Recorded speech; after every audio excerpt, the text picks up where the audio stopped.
इतना बड़ा धोखा। अगर हम संदीप की LIC policy, provident fund, bank खातों की बचत मिलाकर एक छोटा मकान या दुकान खरीदकर उसे किराए पर उठा दें तो इससे बैंक में पड़े हुए धन पर मिले ब्याज से ज़्यादा आमदनी होगी। भविष्य में मकान का भाव भी बढ़ जाएगा। मनोहर ने अपनी योजना संदीप की विधवा पत्नी सपना को बताई। जी भाई साहब, जैसा आपको उचित लगे, सपना ने कहा और मनोहर ने ढूंढकर मकान खरीदा। हर जगह वकील से मनोहर ही बात करता। जहाँ जहाँ मनोहर कहता सपना बिना किसी तर्क वितर्क के हस्ताक्षर करती रहती। ऐसा नहीं था कि वह पढ़ी लिखी नहीं थी, उसको अपने भाई समान जेठ पर अत्यधिक विश्वास था, इसलिए उसने उन कागजों को पढ़ने की जरूरत नहीं समझी। अभी 6 महीने पहले तो 2 बच्चों की माँ सपना पर मानो कहर बरस पड़ा। उसकी बसी बसाई गृहस्थी उजड़ गई। सपना का पति संदीप सुबह ऑफिस के लिए हंसते मुस्कुराते हुए यह कहते हुए निकला कि शाम को जल्दी आऊँगा, तैयार रहना, हम शॉपिंग पर जाएंगे। संदीप तो नहीं आया, पर उसकी दुर्घटना में मौत की खबर आ गई। संदीप का परिवार अपने पुश्तैनी घर में अपने बड़े भाई मनोहर के परिवार के साथ रहता था। सपना और संदीप के 2 बच्चे थे। संदीप एक प्राइवेट कंपनी में जॉब करता था। सपना अपनी 14-15 साल की नौकरी में बच्चों के भविष्य के लिए थोड़ी बहुत बचत कर ली थी। संदीप की मृत्यु के बाद उसकी बैंक बचत, एलआईसी पॉलिसी, प्रोविडेंट फंड की रकम मिलाकर मकान खरीदा गया। मकान को किराए पर चढ़ा दिया। जो किराया आता उससे सपना बच्चों की पढ़ाई लिखाई और उनकी ज़रूरत के खर्चे पूरा करती। घर खर्च की जिम्मेदारी मनोहर उठाता। घर के सारे कामों की जिम्मेदारी का बोझ सपना पर था। खाना बनाने से लेकर झाड़ू पोछा, कपड़ा, घर की सफाई, सब काम सपना को ही करने पड़ते।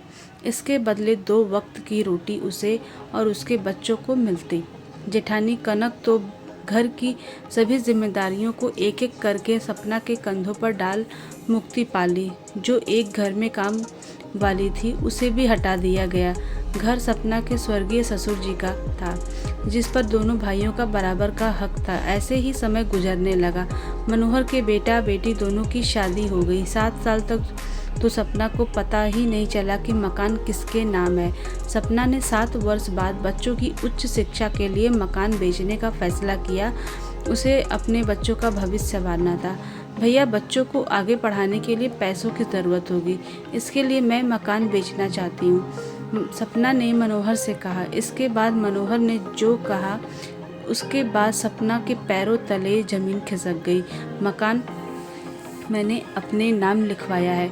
मैं अभी मकान बेचना नहीं चाहता। इतने सालों से तुम्हारी और तुम्हारे बच्चों की देखभाल कर रहा हूँ। तुम लोगों को सामाजिक आर्थिक सुरक्षा दे रहा हूँ। संरक्षक के अभाव में समाज में सम्मान के साथ जीना अकेली महिला के लिए मुश्किल होता है। मेरे रहते हुए तुम लोगों मकान पर मेरा हक तो बनता है, इसमें क्या बुराई है? हाँ, जब तक मैं मकान ना बेचूं, मकान के किराए पर तुम्हारा हक रहेगा, मनोहर ने स्पष्ट रूप से कहा। भाई समान जेठ ने सपना के साथ इतना बड़ा धोखा किया, यह जानकर सपना आश्चर्यचकित रह गई। सपना ने लड़कर वक्त बर्बाद करना उचित नहीं समझा। उसका बेटा अपनी मेहनत और भगवान के आशीर्वाद से पहले ही प्रयास में सरकारी इंजीनियर कॉलेज में प्रवेश प्राप्त करने में सफल हो जाता है। सपना ने एजुकेशन लोन लिया और बच्चों को पढ़ाया। सपना अचार पापड़ बनाने वाली फैक्ट्री में काम करने लगी। बेटा बेटी छोटे बच्चों को ट्यूशन पढ़ाकर माँ के सहयोग करने लगे। सपना के परिवार ने मनोहर के परिवार से दूरी बना ली। बच्चे शिक्षित होकर लायक बन गए, अच्छा कमाने लगे। सपना ने पुश्तैनी घर में भी अपना हिस्सा छोड़ दिया। इधर मनोहर की बेटी शादी के बाद ससुराल में जरा भी खुश नहीं थी। इतना दहेज देने के बाद भी ससुराल वालों द्वारा प्रताड़ित की जाती थी।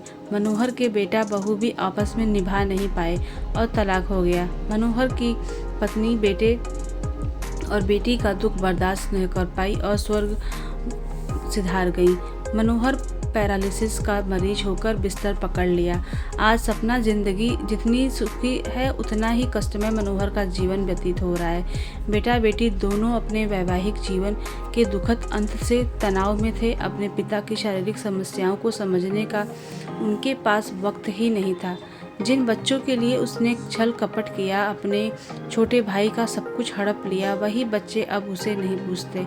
बस बिस्तर पर पड़ा पड़ा अपने किए पर पछतावा रहा है। दोस्तों, मनुष्य अपने कर्मों का फल जरूर प्राप्त करता है, यही जीवन का परम सत्य है। तो दोस्तों, हमारी मोटिवेशनल कहानी आप लोग को कैसी लगी? आप प्लीज़ हमारे चैनल को लाइक, शेयर, सब्सक्राइब जरूर करिएगा, बेल आइकन प्रेस करिएगा